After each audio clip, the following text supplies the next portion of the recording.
And Colm, your first summer in a long time not to be playing inter-county. Was it strange today sitting watching matches rather than preparing? Yeah, it is. I think when you're a player you want to be out on the pitch, so it's just not going to be for me this summer.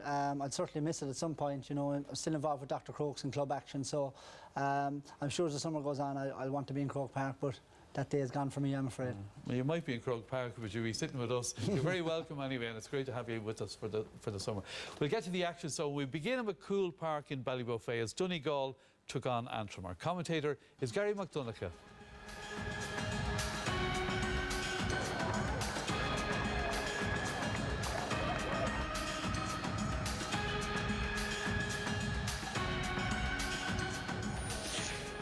Donegal manager Rory Gallagher has handed championship debuts to 5 players. Quillan Ward starts at wing-back while Jason McGee is selected at midfield. Michael Carroll and Jamie Brennan are newcomers to the attack, while a late change sees Cian Mulligan replace Patrick McBrearty. After having his 48-week ban overturned during the week, Matthew Fitzpatrick is named at centre-half forward in the Antrim team. Goalkeeper Chris Kerr captains the side, while Sean McVeigh and Stephen Beattie are selected at midfield. The experienced Tomas McCann lines out at left corner forward.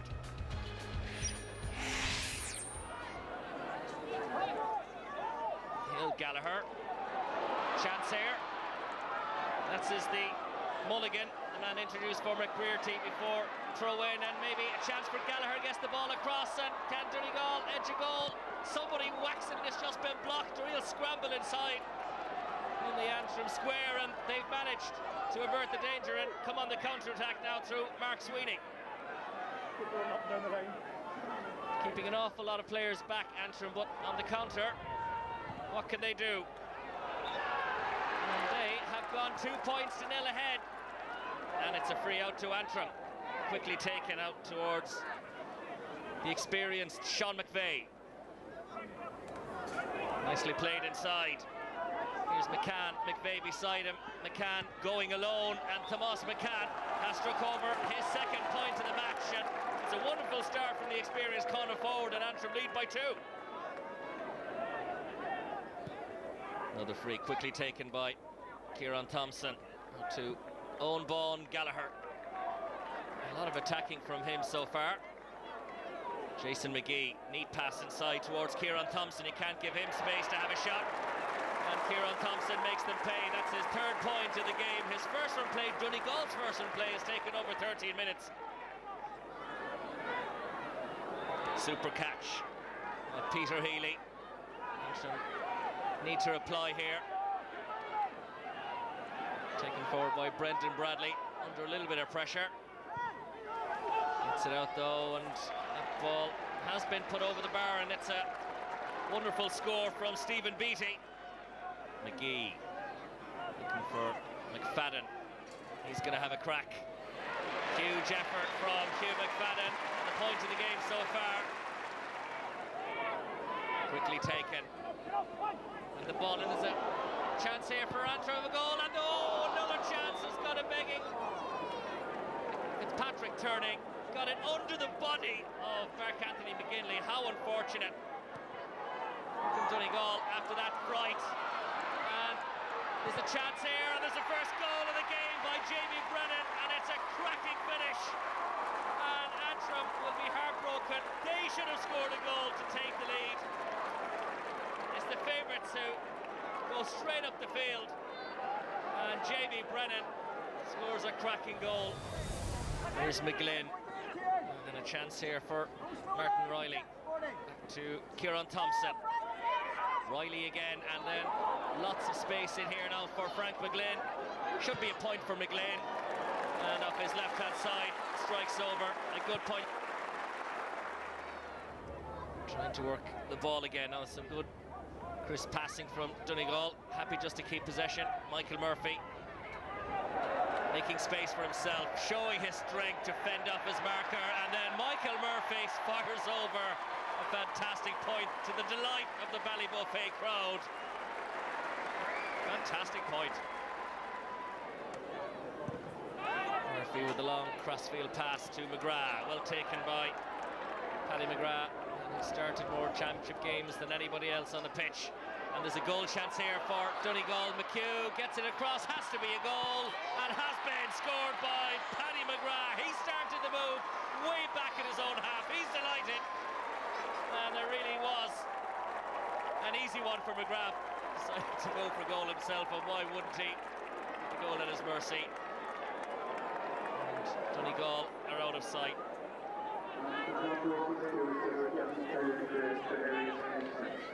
Mark McHugh to Carl Lacey. Lovely ball inside from Lacey, and chance here from McBrearty. Oh, it's a fantastic goal from Paddy McBrearty. Carl Lacey involved. Nice little offload from McElhenney, and McBrearty made no mistake. Antrim just trying to create a chance. Gonna have to drop this one in towards the edge of the square. Not a bad ball.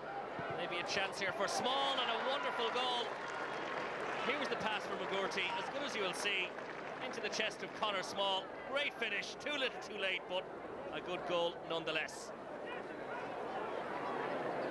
And the referee has blown the full-time whistle, and it's Donegal through to meet Derry or Tyrone in the Ulster semi-final on the 18th of June.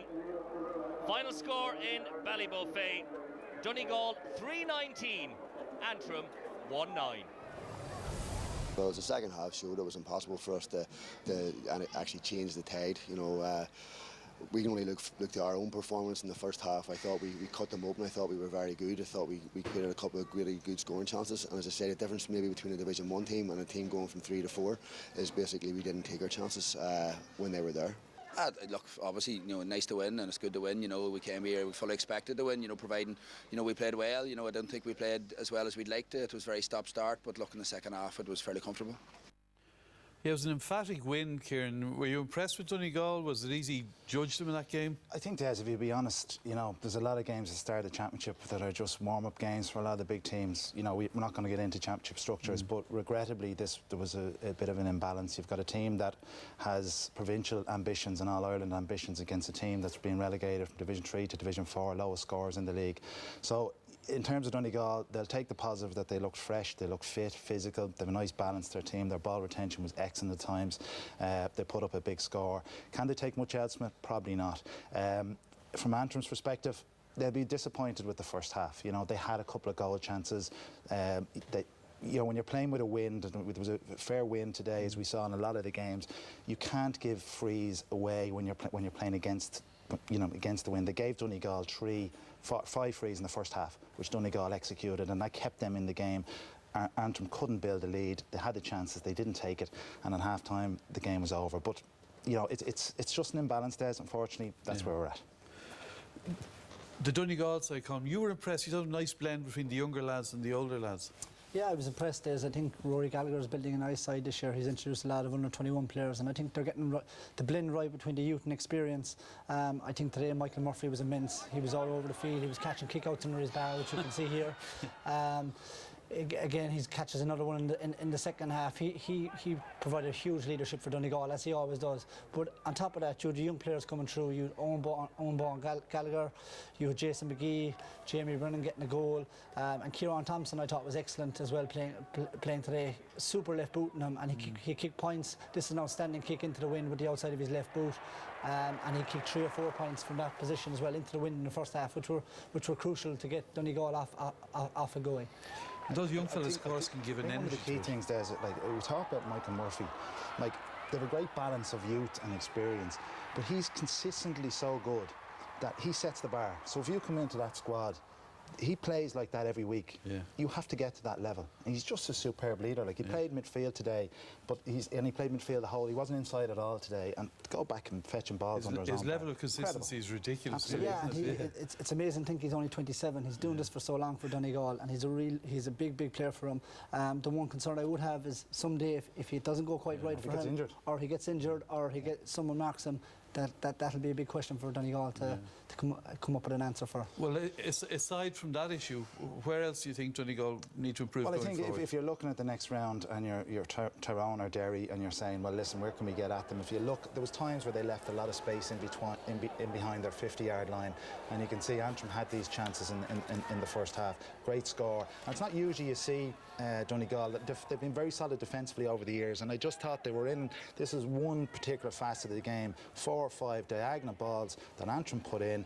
They've a couple of goal chances coming up, and if they had got these in the first half, you know, ball comes in here, CJ McGurty just wide, missed it. Next one comes into Matt Fitzpatrick, and we hope he recovers from his injury as well. He was carried off, but again, only just misses it. So I think that's what will concern Rory Gallagher. You know, is the problem there on the inside, or that the ball is coming in from not being blocked? The perfect ball coming in is the diagonal ball. It takes out all the defenders. But Donegal just left that little bit of extra space between their half-back line and their full-back line in that first period. So if you're looking for a little to be constructively critical of them, that's where other teams might focus in on them. And I think, to be fair, it's very un-Donegal-like to allow that and get caught by those type of balls.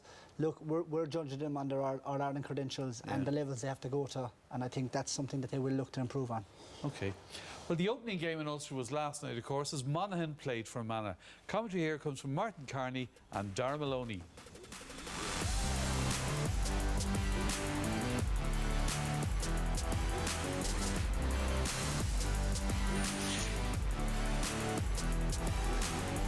Ward is the only championship newcomer on this settled Monaghan team. He starts at wing forward after an impressive league. Darren Hughes misses out because of injury, so Carl O'Connell is now in the middle. Jack McCarron was one of the stars of the spring, and he'll hope to bring that form to Clonus this evening. Fermanagh begin their championship campaign with only 7 of the team, which started last year's qualifier defeat to Mayo. Conor Murphy is the only championship debutant, while there are first starts at this level for Kane Connor and Keane McManus. Here come Monaghan. Very comfortable league campaign for them. A couple of famous wins for them against Kerry and Mayo. Finished on 8 points. Here is the man of the moment, or one of them, Jack McCarron, fires the ball across to Vinnie Corey. His 48th championship match, 32 years of age, massive experience, and that ball has gone inside to Kieran Hughes, who's taken up at centre-half forward position, and Kieran Hughes swung it over the bar. That's a really nice score from the Monaghan midfielder.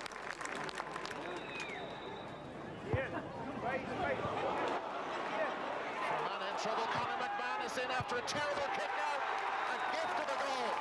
And from that sort of range, Conor McManus does not miss. And the Fermanagh goal breached. Thomas Tracy beaten. But they were the architects of their own downfall right here.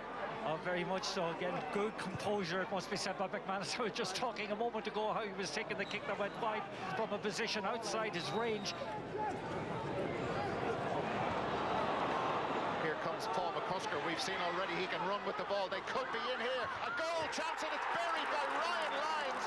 He was the player who went in to replace Sean Quigley. And Fermanagh are level again. They are back in business. 1-4 to 1-4, 22nd minute. Nobody really paid much attention to Lyons as he drifted into the threatening position. He just kept patient, kept away from the play, so to speak, and just when he received the pass, slotted it delightfully into the corner. That's a great response for Fermanagh.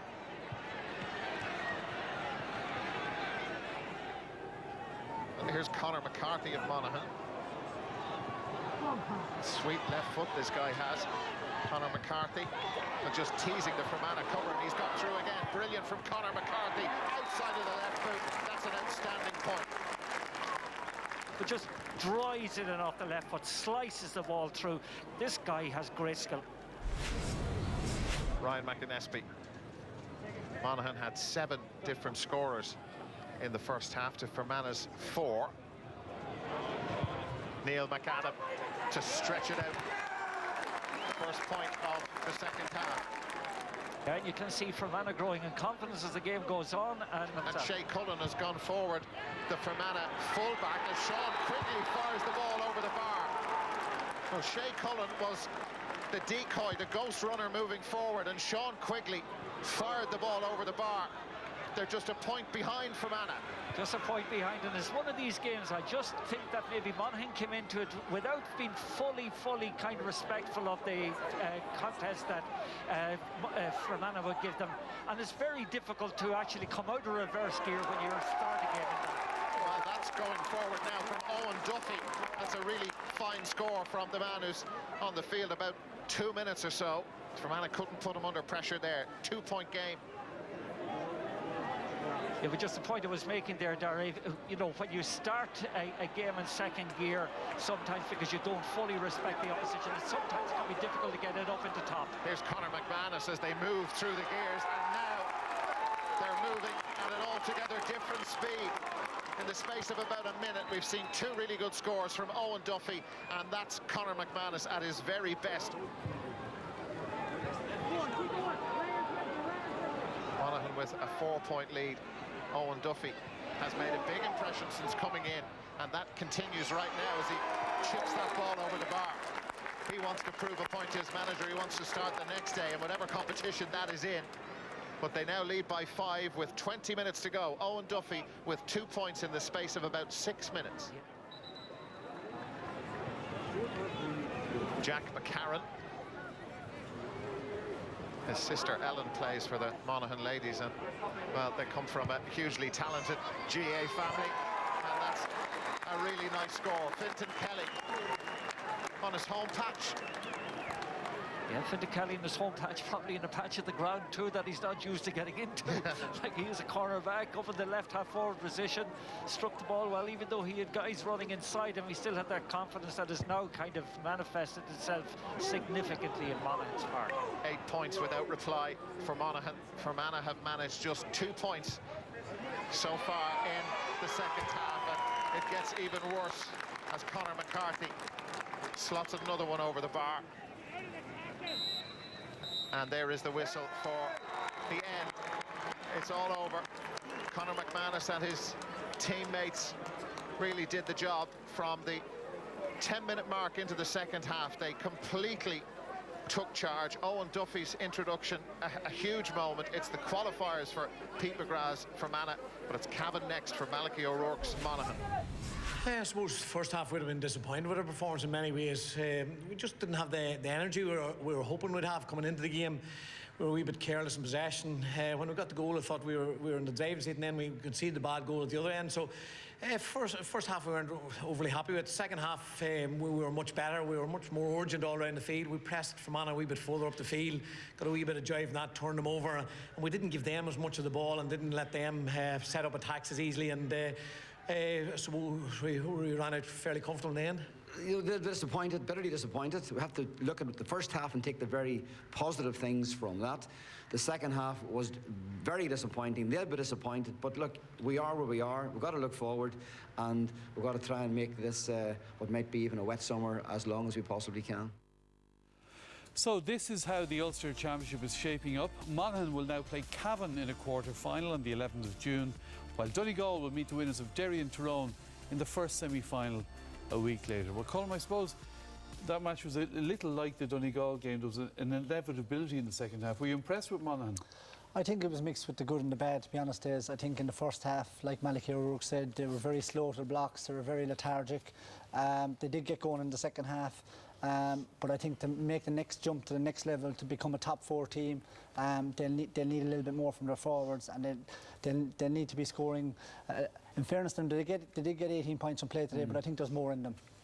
You were talking about their game structure, Kieran, and how they could maybe alter it a little going forward. Yeah, I like Monaghan. I was hugely impressed with them against Dublin in the league this year. But they're very over-reliant on a running game, and I suppose they're trying to work on their transition to get from backs to forwards. And like one of the key objectives of their game is they get bodies in that middle sector. They run everything through the middle sector. They always have 4 or 5 bodies. You very seldom see them kick through this sector, and even the half forwards do be trying to come back in a line to get behind the ball so they can attack the play. But the point, and again we're being constructive in terms of Monaghan becoming the difference between a top 6 team and a top 2 or 3 team.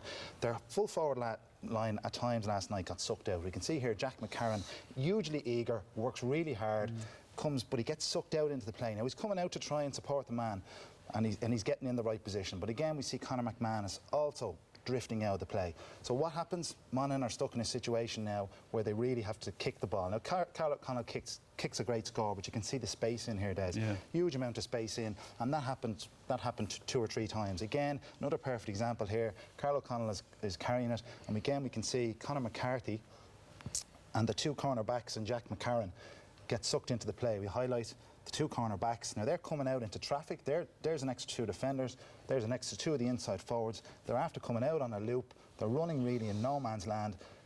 Against a good team, this ball is turned over. Yeah. Luckily, they get the free in, but again, there's no space inside. So, you know, it's a huge contrast from what we know Monaghan can do.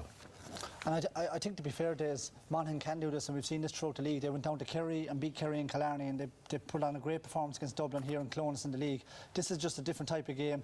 They played Jack McCarran stays deep inside. We can see that's where he's been dangerous. He gets a little hand pass inside, and this guy can finish. He's shown that throughout the league. He scored 329. I think that's where Monaghan need to get himself and Kieran McManus to play inside. To be fair, I think he's shown for the ball so much. It's a debut championship season for him. He wants to get on the ball, but I think as the season goes on, he's going to learn that the danger area is inside. This morning, and his work rate is fantastic. And Conor McCarthy had a great game last night. He scored a great point off the outside of his boot. And the thing about Monaghan, and again, we're talking about pushing up another level, they have quality forwards. They have what other teams don't have, and it's just utilising. They have a very, very good running game. So if they can just get a little bit of balance where there might be a pop pass on to create a goal opportunity, will certainly help. All right, one topic that's raised its head again on the first Sunday game of the year is the cards, and the black card is up. Yeah, and one thing I have to say about the black card, we don't want to be ref bashing, we don't want to be in this situation every week, but I felt this one in relation to Kieran Hughes. I think this is to be penalised and to be for your game to finish after 7 or 8 minutes for an innocuous enough tackle, for me, I think is a little harsh. Now, I accept the referee is correct. He is right. Technically, it's a deliberate trip. But we want common sense to a certain degree. The wording of the black rule is wrong. The GA need to look at it. If we're going to keep the black card, we need to look at it. Here's an opposite one in the second half. I think the referee thinks this is a dive. I certainly think there's contact. Thomas Tracy comes out, you know, it goes to the ground. It is going to be a goal scoring opportunity. You know what I mean? So the referee there, you can see him indicating that he went to the ground. Owen Duffy was not going to dive. I don't think he had a chance to put it in the net. Here's today, similar sort of position. Adrian Marin pulls Keith Higgins to the ground. Is there anything different to the Kieran Hughes incident there? Again, the referee is in full view. He sees it. He makes a call. He's not going to end his game. Again, technically, within the rule, that is a black card, but we don't want to see black cards for that. We want to see black cards for people stopping a genuine goal-scoring opportunity or point-scoring or playing the clock in the last few minutes. But it's tough on the ref, though. I mean, I totally take your point. They are going by the rules, but it's hard. Yeah, and to be fair to Derek O'Mahony, in the incident in the Monaghan game, he did apply the rules and steer. But I think what myself and Kieran are looking at here, it's the common sense of this foul.